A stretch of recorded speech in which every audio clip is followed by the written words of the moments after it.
قلبي. ابو مرتضى ابو مرتضى شو يسووا؟ ويه ابو علاوي وش الورطة؟ قاعدين يتخادنوا العمال كلهم. من حقهم 3 شهور ما خذوا رواتب. شوف لك حل. ايه يعني واحسن حد ياكلوا سمك. لا لله. ايه ابو تغي ما قلت لك انا العمال بيشتكوا بمكتب العمل؟ كل منكم انتوا اللي اعطيتهم مجال ولا دارين مو بكفو. اسمع، ما في الا من باكر كلنا نركب في الباص وحتى هم ويانا، فهمت؟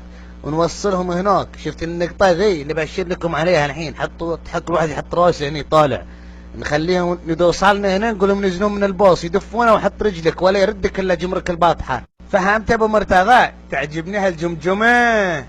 عطهم رواتبهم وفكنا بدندرتهم من هالحنة. من عقلك تحكي. المهم باكر لا تنسون كلكم من الفجر اشوفكم قاعدين في التوبيس، لا حد يتحرك حتى لو تروح البقالة ولا تقدر تقول بروح الحمام، بعد ما في حمام، فهمت؟ حلو، اجل يبيلي من الحين واروح اطرب السوبر مالتي. اخي عاد الفراغ هذا، احنا عزت سوبر بكره بيقطعون بدنك يا الثور يا الدثوي. ابو تقي البطحة فيها شيشة؟ ها؟